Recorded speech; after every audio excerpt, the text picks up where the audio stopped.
Hi friends, Ayyanar துணை சீரியலில் இன்றைக்கி நாளைக்கான எபிசோடு பார்க்கலாம். புதுசாக பார்க்குறவங்கள இருந்தால் சப்ஸ்கிரைப் பண்ணிக்கோங்க, லைக் ஹைப்பு கொடுத்து விடுங்க. வாங்க வீடியோக்குள்ளே போகலாம். சாட்டர்டே எபிசோடு இதில் முடிச்சிருப்பாங்கன்றது பார்த்தீங்கன்னா, இவங்க நிலாவும் சோழனும் வீட்டில் உட்காந்து பேசிக்கிட்டு இருப்பாங்க. அவர் பேப்பர் படிச்சுட்டு உட்காந்துருப்பார். அதுக்கப்புறம் வீட்டில் எல்லாருமே அதிகாரம் பண்ணிகிட்டு இருப்பாங்க. அதுக்கப்புறம் இன்றைக்கி எபிசோடில் எப்படி ஸ்டார்ட் பண்ணுவாங்கன்னு பார்த்தீங்கன்னா, இவங்க காலையில் உட்காந்து ப்ராஜெக்ட் ஒர்க்லாம் செஞ்சுட்டு இருப்பாங்க. அவர் சோழன் தான் உட்காந்து நியூஸ் பேப்பர் படிச்சுட்டு இருப்பார். உடனே எல்லா வேலையும் முடிச்சுட்டு அதுக்கப்புறம் இந்த பழம் எல்லாம் கட் பண்ணி பாக்ஸில் வச்சுருக்கிறேன், மதியமாக சாப்பிடுன்னு சொல்லிட்டு சேரன் கொண்டு நிலா கிட்ட கொடுத்து விட்றாங்க. நிலா பேக் பண்ணி பேக்கில் வச்சுட்டு எடுத்துகிட்டு கிளம்புறாங்க. அதுக்கப்புறம் நிலா தான் சொல்லுவாங்க, நான் இன்றைக்கி ப்ராஜெக்ட் ஒர்க்குக்கு ஆஃபீஸ் போனோம், கொண்டு என்னை காரில் விட்டுட்டு வரீங்களா அப்படின்ற மாதிரி தான் சோழனை கேட்பாங்க. அதுதானே நிலா ஏன் வேலை, வா போகலாம் அப்படின்ற மாதிரி தான் சொல்லுவாங்க. சரின்ட்டு இவங்க 2 பேரும் கிளம்பி போகும்போது பாண்டியன், சேரன், பல்லவன்லாம் வெளியில் நின்று வழி அனுப்பி விடுவாங்க. உடனே பாண்டியன் தான் சொல்லுவார், இந்த மாதிரி இவங்க ரொம்ப அதிகாரம் பண்ணுறாங்க, எனக்கு இவங்கக்கிட்ட பேசுறதுக்கே ரொம்ப பயமாக இருக்குதுண்ணா அப்படின்ற மாதிரி தான் சேரன்கிட்ட சொல்லுவாங்க. உடனே அம்மா இருந்தாலும் இந்த மாதிரி தாண்டா பண்ணுவாங்க, வீட்டில் பொம்பளைங்க இருக்கும்போது வீடு மாதிரி இருக்குது, அது அந்த மாதிரி செய்யும்போது தான் நீங்களும் உங்கள் வேலையை பயந்துக்கிட்டு ஒழுங்காக செய்கிறீங்க இல்லையா, அதனால் நிலா செய்கிறது கரெக்டு தான் அப்படின்ற மாதிரி சேரன் சொல்லுவார். உடனே பல்லவன் என்ன சொல்லுவார்னா, உங்களை இருந்தால் தெரியும், மிரட்டுற அளவுக்கு நான் ஏன்டா வச்சுக்க போகிறேன் அப்படின்ற மாதிரி தான் சேரன் சொல்லுவார். அதுக்கப்புறம் அவங்க கிளம்பி போனதுக்கப்புறம் பாண்டியன் எனக்கும் வேலை இருக்குண்ணா, நானும் கிளம்பி போகிறேன் அப்படின்ற மாதிரி தான் இவர் கிளம்பி அங்கே மெக்கானிக் ஷாப் போவார். அந்த இடத்துல பார்த்திங்கன்னா இவர் சோழன் பேப்பர் பார்த்துட்டு இருக்கும்போது ஒரு மெடிக்கல் ஷாப் விற்கிறாங்க அப்படின்ற மாதிரி தான் வரும். ஏண்டா பாண்டி, நீ இந்த மாதிரி வானதி கடை வைக்க போகுது அப்படின்னு சொல்லிட்டு சொன்னல, இந்த கடையை வேணால் கேட்டு பார்க்க சொல்கிறா அப்படின்ற மாதிரி தான் சொல்லுவாங்க. ஏன்டா தேவையில்லாத அவகிட்ட போய் சொல்லிட்டு மறுபடியும் திட்டு வாங்க சொல்கிறேன் அப்படின்ற மாதிரி கேட்டதுக்கு, இல்லைடா எதுக்கும் சொல்லிப்பார், சரிப்பட்டு வந்தால் வாங்குவாங்க, இல்லைன்னா விட்டலாம் இல்லையா அப்படின்ற மாதிரி சொன்னதுக்கு, சரிடா நான் சொல்லி பார்க்குறேன்னு சொல்லிட்டு தான் கிளம்பி கடைக்கு போவார். அந்த இடத்துல பார்த்திங்கன்னா வானதி அப்பா வருவார். இந்த மாதிரி அண்ணா, இந்த மாதிரி யார் வந்திருக்குறாங்க பாரு அப்படின்னு சொல்லிட்டு முருகன் சொல்லும்போது, வாங்க சார் உட்காருங்க அப்படின்ற மாதிரி தான் வானதி அப்பாவை கூப்பிட்டு உட்கார வச்சு பேசுவாங்க. வானதி அப்பா என்ன சொல்லுவாங்க, படிப்பெல்லாம் முடிச்சிட்டாப்பா, காலேஜ் முடிச்சுட்டு வீட்டில் தான் இருக்கிறா, எங்கன்னா போவா அப்படின்ற மாதிரி நான் பார்த்தேன், நான் வேலைக்கு எங்கன்னா போவான்னு பார்த்தா நான் போகலை, வீட்டில் இருந்துட்டு எனக்கு மெடிக்கல் ஷாப் வச்சு கொடுன்னு சொல்லிட்டு ரொம்ப கராராக சொல்கிறா, அவள் ரொம்ப பிடிவாதம் பிடிக்கிறா, எனக்கு அவளை வச்சு மேனேஜ் பண்ணவே முடியல, உண்மையை சொல்லணுன்னா எனக்கு அவகிட்ட இருக்கிறதுக்கே பயமாக இருக்குது, ஏன்னா எந்த நேரத்தில் என்ன அடம் பிடிப்பான்னு தெரில, ஒரு நாள் ஒன்றா கல்யாணம் பண்ணிக்கணும்னு சொன்னால், இதுக்கப்புறம் வேறு ஒருத்தருக்கு கல்யாணம் பண்ணிக்க போகிறேன்னு சொல்லிட்டு சொன்னான், அதனால் அவகிட்ட எனக்கு ஒரு பயமாகவே இருக்குது, எப்படி காலத்தை ஓட்ட போகிறேன்னே தெரியல எனக்கு அப்படின்ற மாதிரி தான் வானதி அப்பா பாண்டியன்கிட்ட சொல்லிட்டு போவார். அதெல்லாம் ஒன்றும் நீங்கள் பயப்படாதீங்க, அவள் கடையெல்லாம் எதுவும் வைக்க மாட்டேன், நான் பார்த்துக்கிறேன், நான் இல்லை நான் எடுத்து சொல்கிறேன் அப்படின்ற மாதிரி தான் பாண்டியன் வானதி அப்பா கிட்ட சொல்லுவார். சரிப்பா நான் கிளம்புறேன் அப்படின்னு சொல்லிட்டு அவர் ஆட்டோ ஓட்டிக்கிட்டு கிளம்பி போயிடுவார். உடனே வானதிக்கு இதை கால் பண்ணி, ஒரு நிமிஷம் வா, நான் அவங்கள்ட்ட பேசணும்னு சொல்லிட்டு பாண்டியன் வானதியை வர சொல்லுவார். எதுக்கு என்ன வர சொன்ன நீ அப்படின்ற மாதிரி தான் வானதி கேட்பாங்க. இல்லை அச்சீவ்மெண்ட் எல்லாம் பண்ணிட்டியா, என்ன சாதிச்சிட்டியா, 100 கோடி சம்பாதிச்சிட்டியா அப்படின்ற மாதிரி இந்த கிண்டல் பண்ணுறதுக்கு தான் என்னை கூப்பிட்டியா, எனக்கு 1000 வேலை இருக்குது, நான் கிளம்புறேன்னு சொல்லிட்டு அவங்க கிளம்புவாங்க. சும்மா எதுக்குடி ஓடுற, உட்காரு அப்படின்னு சொல்லிட்டு சாக்லேட் ஒன்று கொடுத்துட்டு நியூஸ் பேப்பரை கொடுப்பாரு. என்ன இது அப்படின்ற மாதிரி சொல்லுவார். இல்லை ஒரு மெடிக்கல் ஷாப் விலைக்கு வருதான், நீ பார்க்குறியா அப்படின்ற மாதிரி தான் கேட்டதுக்கு, என்ன ஏதோ அச்சீவ்மெண்ட் பண்ணல, நான் எதுவுமே ஜெயிக்கவே மாட்டேன் அப்படின்னு சொன்னேன், இப்போ மட்டும் எப்படி நீ இதெல்லாம் பார்க்குற அப்படின்னு சொல்லி கேட்டதுக்கு, நீ ஜெயிக்கிறது எனக்கும் தானடி முக்கியம், அப்போ நான் இதெல்லாம் பார்த்து தானே உனக்கு ஹெல்ப் பண்ணணும் இல்லையா, நம்ம போய் இந்த கடையை விசாரிச்சுட்டு வரலாமா அப்படின்ற மாதிரி கேட்டதுக்கு, போகலாம் அப்படின்ற மாதிரி தான் முருகன்கிட்ட சொல்லிவிட்டு நீ கடையை பார்த்துக்கலான்ட்டு இவங்க கிளம்பி போவாங்க. அதுக்கப்புறம் சோழனையும் நிலாவையும் தான் காமிப்பாங்க. 2 பேரும் வெளியில் ஜூஸ் குடிச்சிக்கிட்டு பேசிகிட்டு இருப்பாங்க. வாயா நிலா வீட்டுக்கு போகலாம், நேற்று தானே கல்யாணம் ஆச்சு, அதுக்குள்ளே இங்கே வந்துட்டியே அப்படின்ற மாதிரி தான் சோழன் கூப்பிட்டுருப்பாரு. என்னாச்சு சோழன், எனக்கு 1008 வேலை இருக்குது, ப்ராஜெக்ட் ஒர்க் இருக்குது, திவ்யா கூப்பிட்டு நான் சைட்டில் போய் பார்க்கணும், ஏகப்பட்ட வேலை இருக்குதுன்னு தானே நான் வந்தேன், நான் தானே, சும்மா வீட்டுக்கு வான்னு சொல்லிட்டு இருக்கிறீங்களே அப்படின்ற மாதிரி தான். ஏற்கனவே நமக்கு கல்யாணம் ஆகி 1 வருஷம் ஆகுது தெரியுமா அப்படின்ற மாதிரி தான் வந்து சொல்லுவாங்க. அப்போ கல்யாணம் ஆச்சு, ஃப்ரெண்டாக தானே இருந்த, இப்போ தானே வந்து ஒய்ஃபாக இருக்கிற, வா வீட்டுக்கு போகலாம் அப்படின்ற மாதிரி தான் வந்து சோழன் வந்து கூப்பிடுவார்.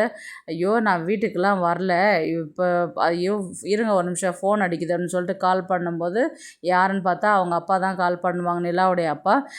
ஐயோ அப்பா கால் பண்ணுறாங்க, என்னன்னு பேசுன்னு. இல்லை அப்புறமேட்டு தான் பேச அப்படின்ட்டு சோழன் சொல்லுவார். இல்லை சோழன் அப்புறம் டென்ஷனாக இருக்கும், என்ன சொல்ல வந்தாங்க அப்படின்றது, நான் அதுக்கே ஃபோன் பண்ணிவிட்டு அட்டன் பண்ணிடுறேனே அப்படின்னு. சரி அட்டன் பண்ணேன்னா அந்த மாதிரி நிலா எப்படிடா இருக்கிற, எங்கடா இருக்கிற வீட்லேயே அப்படின்ற மாதிரி தான் அவர் கேட்பார். இல்லைப்பா நான் ஆஃபீஸில் இருக்கிறேன், நீ ஏன்டா இப்படி எல்லாம் கஷ்டப்படுற அப்படின்ற மாதிரி தான் அவர் சொல்லுவார். அதெல்லாம் ஒன்றும் இல்லைப்பா, எதுக்கு கால் பண்ணீங்க அப்படின்ற மாதிரி தான் வந்து அவங்க நிலா கேட்பாங்க. இல்லைடா கல்யாணம் பண்ணிடுச்சுல்ல, இப்போ ரிசப்ஷன் மாதிரி சின்னதாக வச்சுட்டாக்கா உனக்கு வர்றதுக்கு போகிறதுக்கு ஈஸியாக இருக்கும், 4 பேர் பேசுகிறது தப்போ வந்து அது இல்லைன்னு சரி பண்ணலாம் இல்லையா, அதனால் ரிசப்ஷன் வந்து கொஞ்சம் கிராண்டாக பண்ணிடலாமா அப்படின்ற மாதிரி தான் வந்து கேட்பாங்க. எதுக்குப்பா அதெல்லாம், ஒரு நாள் தானேப்பா, யாருன்னா கேட்டால் அன்றைக்கி சொல்லிக்கலாம், இல்லைன்னா அதெல்லாம் தேவையில்லைப்பா, ரிசப்ஷனே எனக்கு வேண்டாம் அப்படின்ற மாதிரி தான் நிலா வந்து சொல்லுவாங்க. அது எப்படிடா விட்டுற முடியும், எனக்கு இருக்கிறது 2 பசங்க, அண்ணனுக்கு நல்லபடியாக கல்யாணம் பண்ணிட்டேன், உனக்கும் நல்லபடியாக பண்ணிட்டேன்னா நாங்கள் உன்னை மன்னிச்சு ஏற்றுக்கிட்டேன்றது அவங்க இருக்கிறவங்களுக்குலாம் தெரியும் இல்லையா, அதனால் நாம் ரிசப்ஷன் ஒன்று வச்சிடலாம் அப்படின்ற மாதிரி தான் வந்து மனோகர் வந்து நிலா கிட்ட சொல்லுவாங்க.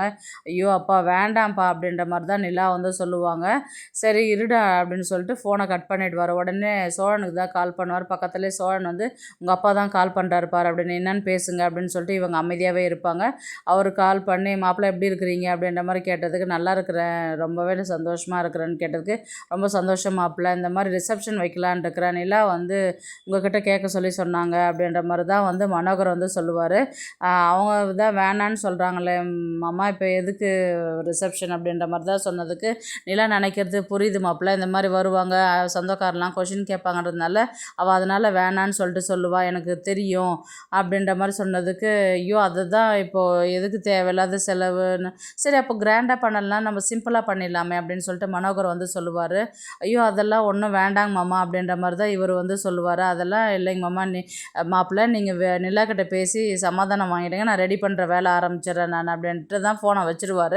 உடனே வந்து என்னங்க சொன்னாங்க அப்படின்ற மாதிரி கேட்டதுக்கு, நான் பேசிக்கிட்டே இருக்கும்போது அவர் ஃபோனை வச்சுட்டாரு, அவர் என்ன ஒரு ரிசப்ஷன் ரெடி பண்ணுவார்னு தான் எனக்கு தோணுது அப்படின்ற மாதிரி தான் சோழன் வந்து சொல்லுவார். உடனே நிலா வந்து என்ன சொல்லுவாங்க, நான் தான் சொன்னேன்ல வேண்டான்னு சொல்லிட்டு, இப்போ எதுக்கு நீங்கள் வைக்க சொல்லி சொன்னீங்க, நான் என்ன சொன்னேன், அவரை உங்கள் அப்பா பேசிட்டு வச்சுட்டு போயிட்டாரு, நீ உங்கள் அப்பாவை போய் கேளு, நான் தான் எங்கள் அப்பா கிட்ட வேணான்னு சொன்னேன், அப்புறம் எதுக்கு உங்ககிட்ட வந்து அவர் இப்போ கேட்டார் அப்படின்ற மாதிரி வந்து சொன்னாங்க. ஒரு மாப்பிள்ளைன்னா கேட்க தானே நிலா செய்வாங்கன்னு, சரி கேட்டாங்கல்ல வேணான்னு சொல்ல வேண்டியதானே, இப்போ எதுக்கு, எனக்கு தானே அங்கே நிற்கிறதுக்கு எவ்வளோ அசிங்கமாக இருக்கும்னு, இன்னத்துக்கு நிலா நீ அசிங்கப்படுற, ஜாலியாக ஹீரோயின்மே ட்ரெஸ் பண்ணிக்குவோம், ஏதோ லெஹங்காலாம் இருக்குதுல்ல அது மாதிரி நீ போட்டு நில், நான் கோட் ஷூட் போட்டு நிற்கிறேன், 2 மணி நேரம் ஜாலியாக இருக்கும், நல்லா சாப்பிட்டுட்டு நல்லா தூங்கி எழுந்துட்டு வரலாம், இதுக்கு எதுக்கு வேணான்ற அப்படின்ற மாதிரி சொன்னதுக்கு, உங்களுக்கு என்னங்க இருக்குது, எனக்கு என் சொந்தக்காரை பற்றி எனக்கு தான் தெரியும், எவ்வளோ கொஷின் கேட்பாங்க தெரியுமா, எப்படி போனேன், எப்படி கல்யாணம் பண்ணேன், எந்த ஸ்டேஷனில் கல்யாணம் பண்ணேன், எப்படி நீ அவரை பார்த்த, அந்த மாதிரி தான் வந்து பேசவே ஆரம்பிப்பாங்க.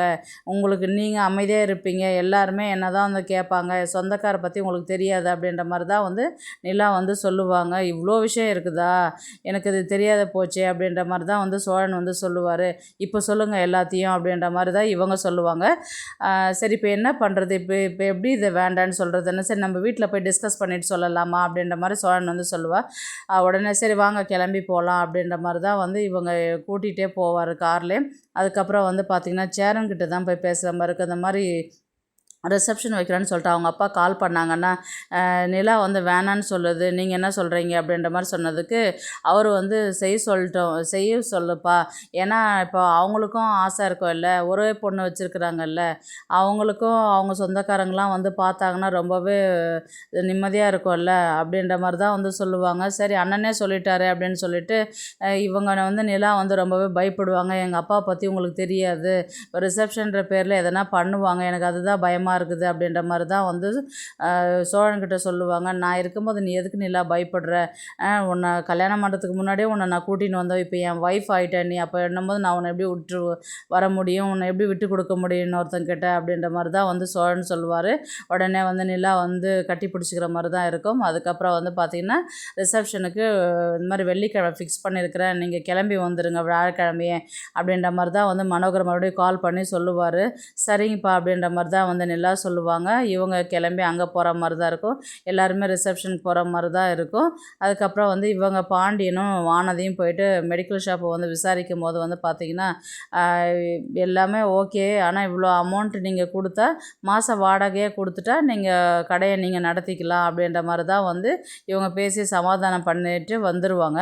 அதுக்கப்புறம் இவங்க வானதி வந்து தனியாக பேசுவாங்க. இந்த மாதிரி பாண்டி, நான் விலையும் வந்து கம்மியாக சொல்கிறாங்க, நீ எப்படியாவது வந்து எங்கள் அப்பாக்கிட்ட வந்து பேசுகிறியா அப்படின்ற மாதிரி தான் வந்து வானதி சொல்லுவாங்க. என்னடி சொல்கிற நீ அப்படின்ற மாதிரி. இல்லை, எங்கள் அப்பாக்கிட்ட சொன்னேன், அவர் வந்து காசு அதிகமாக இருக்குது, காசெல்லாம் எதுவும் இல்லை அப்படின்னு சொல்லிட்டு அவர் என்கிட்ட சொன்னார். இப்போ என்ன பண்ணுறதுன்னு தெரியல பாண்டி எனக்கு அப்படின்ற மாதிரி தான் வந்து வானதி வந்து சொல்லுவாங்க. அவங்க அப்பா வந்து சொல்லிட்டு போயிட்டார் இல்லையா, இந்த மாதிரி நீ கொஞ்சம் சொல்லுப்பா, என்கிட்ட கையில் காசெல்லாம் இல்லை, அந்த மாதிரி மெடிக்கல் ஷாப்லாம் வச்சு தர முடியாது அப்படின்ற மாதிரி தான் வந்து பாண்டியனுக்கு விஷயம் தெரியறதுனால, இப்போ பாண்டியன் வந்து எப்படி பண்ணுவாருன்னு பார்த்தீங்கன்னா, ஒன்று பாண்டியன் வந்து யார்கிட்டயா கடன் வாங்கி வானதிக்கு அதை கொடுக்குற மாதிரி தான் இருக்கும். அது மூலயமா அவங்க பிஸ்னஸ் பண்ணும்போது இவங்களும் லைஃப்பில் முன்னேறிக்கிட்டு வர மாதிரி தான் இருக்கும். அதுக்கப்புறம் கல்யாணத்தை பற்றி யோசிக்கிற மாதிரி தான் இருக்கும். இப்போது இவங்க பாண்டியன் வந்து இவராக வந்து வேறு யார்கிட்டே காசு வாங்கி கொண்டு வந்து வானதிக்கிட்ட கொடுத்து வானதிக்கு சர்ப்ரைஸாக அந்த கடையை வந்து ப்ரெசன்ட் பண்ணுற மாதிரி தான் இருக்கும். அப்படி தான் வந்து கதையை வந்து கொண்டு போவாங்க. இவர் வந்து வானதி அப்பா வந்து பாண்டியன்கிட்ட வந்து பேசுகிற மாதிரி இருக்கும். ஏன்ப்பா, நான் தான் அவ்வளோ சொல்லிட்டு போனேன்னே, இவ்வளோ கடனாக இருக்குது, இப்போ எப்படிப்பா மேனேஜ் பண்ணுவேன் நீ அப்படின்ற மாதிரி வந்து கேட்டதுக்கு, என் பொண்டாட்டியே வரவளுக்கு நான் இது கூட செய்ய மாட்டேனா அப்படின்ற மாதிரி தான் வந்து பாண்டியன் வந்து அவங்க அப்பா கிட்ட பேசும்போது இந்த விஷயத்த வந்து வானதி கேட்டுருவாங்க. என் மேலே உனக்கு அவ்வளோ பாசமா பாண்டி அப்படின்ற மாதிரி தான் வந்து மனசுக்குள்ளே நினச்சிக்குவாங்க. அதுக்கப்புறம் வந்து இன்னைக்கப்புறம் நான் உங்கள்கிட்ட சண்டைலாம் போட மாட்டேன் அப்படின்ற மாதிரி இவங்க மனசுக்குள்ளார வந்து வானதி வந்து நினச்சிக்குவாங்க. ஆனால் ஒரு நேரம் பார்த்திங்கன்னா விலை அதிகமாக இருந்ததுன்னா, சரி இப்போ உங்கள் வீட்லேயும் கையில் காசு இல்லைல்ல, நம்ம எதனா வேறு வேலைக்கு போயிட்டு காசெல்லாம் சேர்த்து வச்சுருந்து அதுக்கப்புறம் நம்ம இந்த மாதிரி ஒரு மெடிக்கல் ஷாப் வாங்கலாமா அப்படின்ற மாதிரி பாண்டியன் வந்து அட்வைஸ் பண்ணி கூட்டிகிட்டு வர மாதிரி இருக்கும். 2 ஆப்ஷன் தான் இருக்கும். ஒன்று பாண்டி வந்து வாங்கி ப்ரெசன்ட் பண்ணுற மாதிரி இருக்கும். இல்லை, இப்போ இருக்கிற சுச்சுவேஷனுக்கு உங்கள் வீட்லேயும் ஹெல்ப் பண்ண முடியாது, எங்கிட்டையும் அந்த அளவுக்கு பணம் கிடையாது, அதனால் நம்ம வந்து ஒரு வேலைக்கு சேர்ந்து அதில் மணி சேர்த்து வச்சு நீ நானும் ஷேர் பண்ணி போட்டு நம்ம அதை வாங்கிக்கலாம் அப்படின்ற மாதிரி வந்து சொல்கிற மாதிரி இருக்கும். பார்க்கலாம் கதையை வந்து எப்படி எடுத்துகிட்டு போகிறாங்கன்றது. இந்த வீடியோ உங்களுக்கு பிடிச்சிருந்தா ப்ளீஸ் லைக் பண்ணுங்கள், ஷேர் பண்ணுங்கள், சப்ஸ்கிரைப் பண்ணுங்கள். தேங்க்ஸ் ஃபார் வாட்சிங். இந்த வீடியோ பிடிச்சிருந்தா லைக் பண்ணுங்க, நம்ம சேனலை சப்ஸ்கிரைப் பண்ணுங்க. உங்க ஆதரவு ரொம்ப முக்கியம். நன்றி.